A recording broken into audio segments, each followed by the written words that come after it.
लेकिन जब ईडी को आगे का जो इन्वेस्टिगेशन चल रहा है और आगे का इन्वेस्टिगेशन होने के बाद अगर इस तरह से महसूस होती है कि चूँकि और भी हमको उनसे कुछ पूछताछ करनी है, तो माननीय न्यायालय से परमिशन लेके जेल में ही वो पूछताछ कर। हम जब कस्टडी में हैं तो हम बेल के लिए भी जा सकते हैं, माननीय न्यायालय अर्जी लगा सकते हैं, वो या हम वेट कर सकते हैं, समय देख सकते हैं कि कब हमको बेल की अर्जी लगानी है या भी नहीं लगानी है। उसके लिए मैं तो स्वतंत्र हूँ।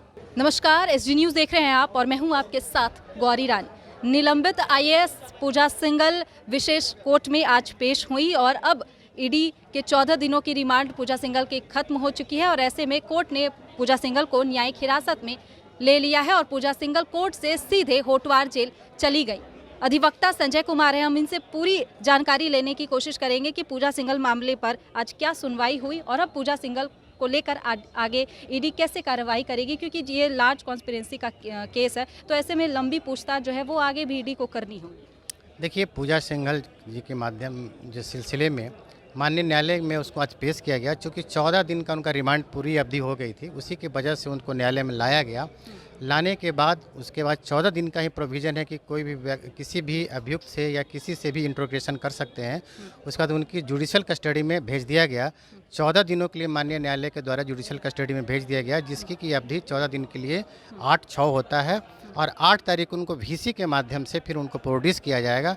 और जहाँ तक मेडिकल के लिए उनके लिए कहा गया कि मेडिकल ग्राउंड पे क्योंकि मेडिकल हुआ है और इंट्रोगेशन के क्रम में उनकी जांच ईडी के द्वारा बार बार किया भी जा रहा है उनको, लेकिन डिफेंस की तरफ से कहा गया अधिवक्ता के माध्यम से कि उनका जो समुचित इलाज है जेल में भी किया जाए। तो समुचित इलाज जो कि जेल के डॉक्टर्स हैं, जेल के हैं, उनकी उपस्थिति में उनकी इलाज भी वहाँ की जाएगी।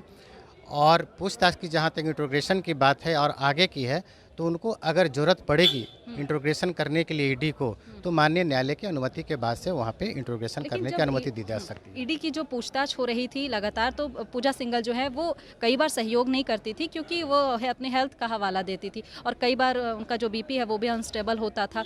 तो ऐसे में क्या मेडिकल रिपोर्ट है वो भी क्या कोर्ट में पेश की गई है पूजा सिंघल के हेल्थ को देखते हुए? ये इंट्रोगेशन का पार्ट है। इंट्रोगेशन के क्रम में क्योंकि ईडी के द्वारा कब कब स्वास्थ्य जांच की गई, कब कब किया गया, जो कि ईडी के द्वारा माननीय न्यायालय में वो सारे डॉक्यूमेंट्स जो हैं वो सारे जब होता है तो न्यायालय में वो ईडी के द्वारा दी जाती है और ईडी के वो स्वास्थ्य जांच के बारे में उनके पास सब डॉक्यूमेंट्स रहता है। अभी कितने दिनों तक पूजा सिंघल न्यायिक हिरासत में रहेंगी? 14 दिनों के लिए माननीय न्यायिक हिरासत में भेजा गया है। मतलब 8 जून तक के लिए? 8 जून के लिए। फिर उसके बाद क्या होगा पूजा सिंघल? उसके बाद चूँकि अभी इंट्रोगेशन क्रम चल रहा है, इंट्रोगेशन में फिर क्या बातें और भी चूँकि और भी इंट्रोगेशन लोगों से चल रहा है और भी इन्वेस्टिगेशन जारी है।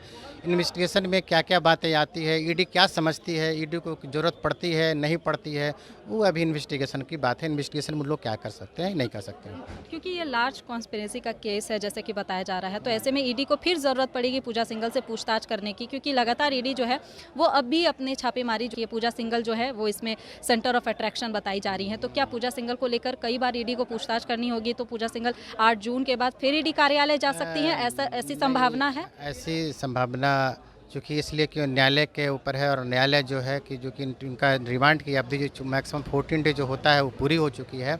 लेकिन जब ईडी को आगे का जो इन्वेस्टिगेशन चल रहा है और आगे का इन्वेस्टिगेशन होने के बाद अगर इस तरह से महसूस होती है कि चूँकि और भी हमको उनसे कुछ पूछताछ करनी है, तो माननीय न्यायालय से परमिशन लेके जेल में ही वो पूछताछ कर सकते हैं। मतलब जेल में ही पूछताछ होगी, लेकिन अब वो ईडी कार्यालय जेल में ही पूछताछ की जा सकती है। लेकिन आगे की क्या कार्रवाई पूजा सिंघल अपने बचाव को लेकर, अपनी जमानत को लेकर भी कुछ कर सकती हैं? उनके भी तरफ से कुछ होगा? ऑब्वियसली क्यों नहीं, चूँकि हम जुडिशल कस्टडी में हैं तो हम ज़रूरत चाहेंगे कि हमको बेल मिले और बेल के लिए हम अर्जी भी दाखिल भी कर सकते हैं। लेकिन अब देखना पड़ेगा या सोचना पड़ेगा कि वो क्या कर सकती हैं क्या नहीं करेंगे। वो ईडी की रडार पर नहीं है, अब वो ईडी की गिरफ्त में नहीं है, वो न्यायिक हिरासत में है, तो ऐसे में वो अब कानून की मदद ले सकती हैं अपनी जमानत के लिए? नेचुरल दरवाज़ा खुल चुके हैं। नेचुरली है कि हम जब कस्टडी में हैं तो हम बेल के लिए भी जा सकते हैं, माननीय न्यायालय अर्जी लगा सकते हैं, वो या हम वेट कर सकते हैं, समय देख सकते हैं कि कब हमको बेल की अर्जी लगानी है या भी नहीं लगानी है। उसके लिए मैं तो स्वतंत्र हूँ। वीडियो कॉन्फ्रेंसिंग कब होना है और इसको लेकर कि क्या कुछ पूजा सिंघल को लेकर के पूछा जाएगा, कुछ जानकारी आप बता पाएंगे? नहीं, वीसी के माध्यम से उनको प्रोड्यूस 14 दिन का जो होता है वो प्रोड्यूस किया जाता है, क्योंकि न्यायिक हिरासत की अवधि जो होती है 14 दिन ही रहती है। 14 दिन में फिर उनको प्रोड्यूस किया जाएगा। फिलहाल पूजा सिंघल न्यायिक हिरासत में रहेंगी हाँ, फिलहाल और वो न्यायिक हिरासत में। जो कानून की मदद जो है वो भी वो ले सकती है अपनी जमानत के लिए, लेकिन अब वो ईडी कार्यालय नहीं पहुंचेंगी। ईडी कार्यालय अभी जो जुडिशल कस्टडी में है वो ईडी कार्यालय में लेकिन अभी पूछताछ के लिए ईडी जो है वो परमिशन लेकर पर परमिशन लेके जेल में पूछताछ कर सकते हैं। पूजा सिंघल जो है वो अब ईडी के गिरफ्त से निकलकर सीधे न्यायिक हिरासत में पहुंच गई हैं और पूजा सिंघल को लेकर आगे और मुसीबतें पूजा सिंघल के लिए बढ़ेंगी, क्योंकि ईडी जो है वो अपनी छापेमारी अब भी जारी रखी है और इसमें कई सफ़ेदपोश चेहरे जो हैं वो धीरे धीरे बेनकाब हो रहे हैं। अब देखना होगा और ऐसे कितने छुपे भ्रष्टाचारी चेहरे हैं जो इन अफसरों को पनाह देते थे। फिलहाल इस खबर में इतना ही। तमाम और खबरों के साथ बने रहने के लिए देखते रहें देश टी न्यूज़।